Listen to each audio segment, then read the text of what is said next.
The rapture isn't real or biblical. Let me help you explain it to your evangelical family members so they will stop traumatizing children with this idea. Maybe at Christmas. Maybe not at Christmas. Maybe at Christmas. Hey, I'm Jeremy. I'm a deep skeptic. Also a pastor. Yeah, we need the library for this one. So the first piece of information that you have to know is that this whole idea was made up by this guy named John Darby in the 1840s. So the whole idea is actually very new. Like, it's not something that's been around forever. It's not something that the church has believed forever. It's not even something that most of the church believes. This idea that the rapture is not a real thing is actually the academic consensus. If you find a legitimate person with a PhD in biblical studies or any of that kind of stuff, that person is going to tell you that the rapture is totally made up and not biblical. So let's look at the Bible verses.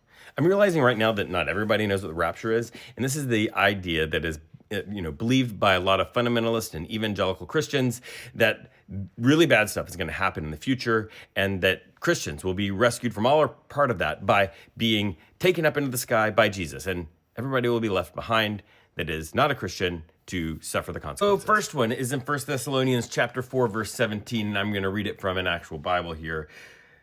1 Thessalonians 4:17 in the New Revised Standard Updated Edition, which scholars say is the best, most accurate English translation of the Bible.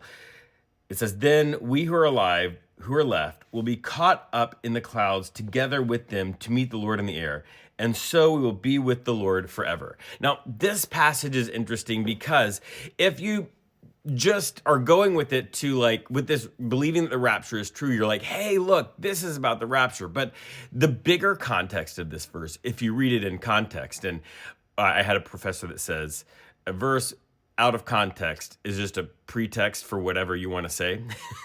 So he says, but this verse in its bigger context is actually just talking about when people die. And the idea is to tell people that, hey, look, when people die, you don't have to grieve them like other people grieve. You can grieve them in a way that you know you're going to see them again, right? So that's the bigger context. But one scholar, actually on here, Dan McClellan, will explain to you that there was this ritual when a king returned. And when a king returned, there would be this procession out to meet the king. And the procession would go out, meet the king, and then follow the king back in. And that's what appears to be happening here. There's a procession to meet the king, which is Jesus. But since Jesus didn't leave through the gates of a city, Jesus left flying up into the sky. That's another whole Bible verse.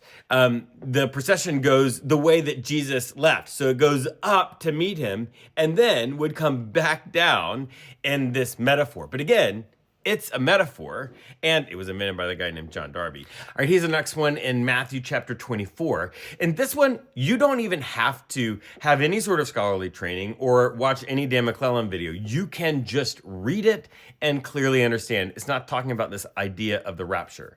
So the rapture verse here, Matthew chapter 24, and it starts in verse 40. It says, "Then two will be in the field, one will be taken and one will be left. Two women will be grinding meal together, one will be taken and one will be left. Keep awake, therefore, for you do not know on what day your Lord is coming." Now, this is important because that's the verse that's quoted. But again, a verse without its context is just a pretext to whatever you want it to say. When you put it in context, just read a couple of verses around it, you get a sense of what this metaphor is. And it's talking about, and it says, "For as the days of Noah," this is verse 37, just a couple of verses ahead. "For as the days of Noah were, so will the coming of the Son of Man be." The days of Noah. So this is couched in the story of Noah and the ark.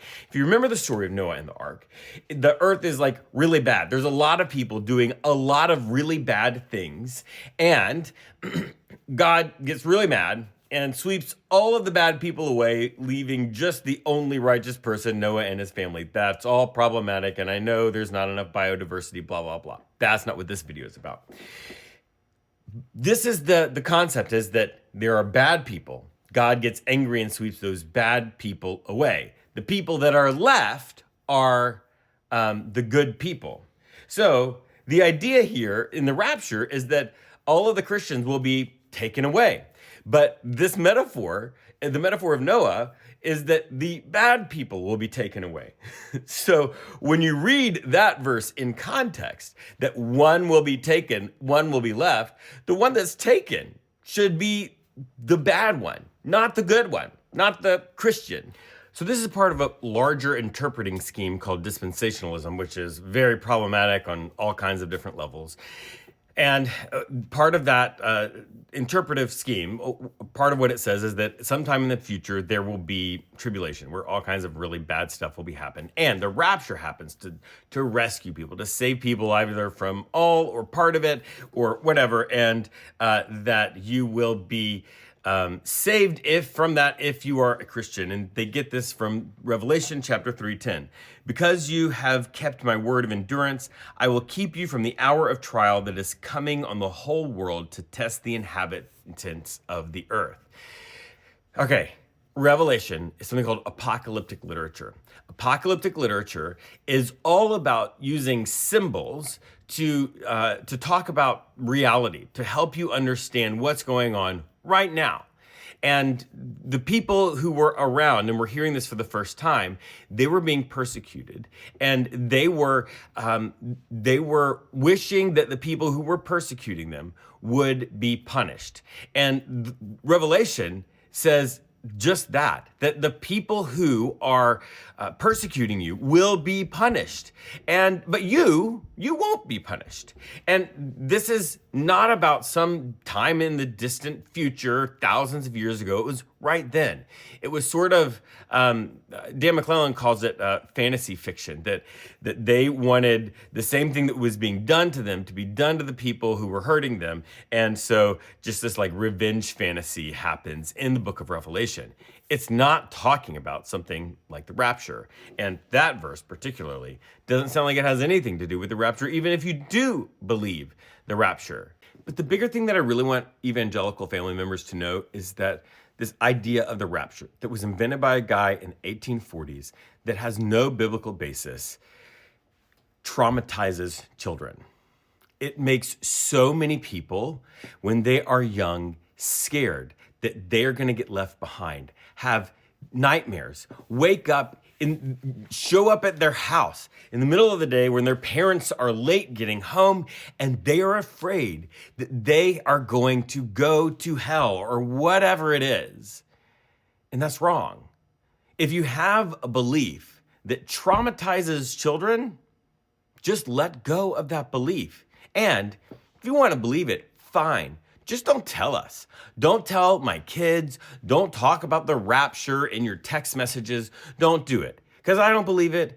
And I don't want my kids, or really any kids, to be traumatized by this. I don't want to be traumatized by it either.